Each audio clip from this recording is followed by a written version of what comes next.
आपली कामं करणार, आपला नॅशनल हायवे, आमच्या रेल्वेचं काम, आमच्या पुण्या नांदेड लातूरचं काम, नांदेड बिदरचं काम, आमच्याकडचं मोबाईल सर्व्हिस, असंख्य योजना आहेत ज्या मोदी साहेबांनी तुम्ही सांगितलं तर 5 ते 10 मिनिटांमध्ये सांगितलं तर 5 ते 10 मिनिटांमध्ये मोदी साहेब आपल्याला आपल्या जिल्ह्यातल्या विकासाच्या कामाला मदत करणार आहे.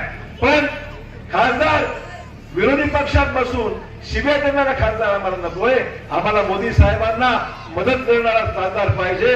आणि म्हणून संतू भांबर्डे या ठिकाणी आपले खासदार म्हणून आपल्याला निवडून द्यायचं आहे हे लक्षात ठेवा. जोरदार टाळ्यांनी आपलं समर्थन संतू भांबर्डेंना आपण द्या की ज्याच्यामुळे खासदार आपला दिल्लीत जाऊन मोदी साहेबांचे हात मजबूत करेल आणि केंद्र सरकारकडून आपली कामं करून घेण्याकरता आपल्याकडे उपयोग होईल. आपले विधानसभेला आपण ताईला तिकीट दिलं, मोदी साहेबांचे आभार मानतो. मोदी साहेबांचे आभार मानतो.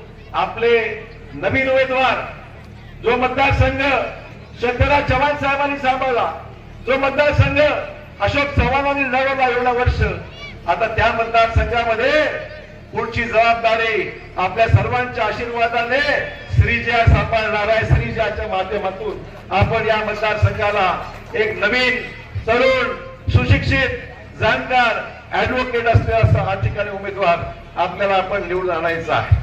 आणि पण मित्रांनो, आपल्याला दुसऱ्या कुठलाच विचार करायचा नाही. ही निवडणूक आपल्या भागामध्ये आपल्या आगामी काळामध्ये पुढच्या 5 वर्षासाठी पुढच्या 5 वर्षाकरता आपल्याला ही निवडणूक अतिशय महत्वाची आहे. आपल्या जिल्ह्यातल्या असंख्य विकासाला कामं आपल्याला करायची आहे. आणि म्हणून मित्र, मला एवढंच सांगायचंय, मला मुख्यमंत्र्यांचे विशेष आभार मानायचे. मराठा समाजाला 10% आरक्षण देणारे एकनाथ शिंदे साहेब या ठिकाणी आलेले आहेत. जोरदारपणे मुख्यमंत्र्यांचे आभार माना. 10% आरक्षण दिलं, 10% आरक्षणामुळे नोकऱ्या लागल्या, आरक्षणामुळे असंख्य लोकांचा फायदा झाला. आणि आपल्याकडे अनेक लोकांना ज्यांच्या नावासमोर कुणबी नाव गेलं होतं त्यांना ओबीसी सर्टिफिकेट देण्याचं काम जर कोणी केलं असेल तर एकनाथ शिंदे सरकारने केले. जोरदार टाळ्यांनी या ठिकाणी शिंदे साहेबांना आपण सांगूया. जे काही उर्वरित कामं राहिलेली आहेत ती सुद्धा शिंदे साहेब केल्याशिवाय राहणार नाही. मला मुद्दाम सांगितलं पाहिजे. हे सगळं शक्य कशासाठी आहे की नेता पाहिजे तो देणारा पाहिजे, नेता पाहिजे तो सामाजिक प्रश्न समजणारा पाहिजे, आणि नेता पाहिजे समस्यावर मात करणारा पाहिजे. कठीणातले कठीण विषय शिंदे साहेबांनी समजले, जाणून घेतले आणि प्रत्येक पक्षाला न्याय देण्याचं काम, प्रत्येक अडचणीवर मात करण्याची भूमिका.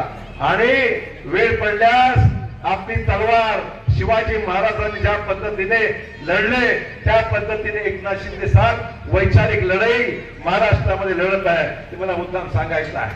म्हणून मित्रांनो, आता वाट बघू नका. 20 तारीख येते जवळ, 3 दिवसावर 20 तारीख आलेली आहे. आता वाट पाहू नका. कोणी येईल उद्या, कोणी येईल परवा. आपण लक्षात ठेवा, मागच्या लोकसभेच्या निवडणुकीमध्ये आपली दिशाभूल करण्यात आली. संविधान बदलणार, आरक्षण जाणार, SC/ST आरक्षण जाणार. काय झालं असं? काय झालं का असं? मग तुमचं आरक्षण कायम राहणार. हे सरकार संविधानाला सन्मान करणारं सरकार आहे. मोदी साहेबांनी संविधानाच्या ज्या दिवशी शपथ घेतली प्रधानमंत्री पदाची, त्या दिवशी मोदी साहेबांनी जाऊन संविधानासमोर आपलं डोकं मस्तक त्या ठिकाणी खाली ठेवलं आणि संविधानाला पाया पडले.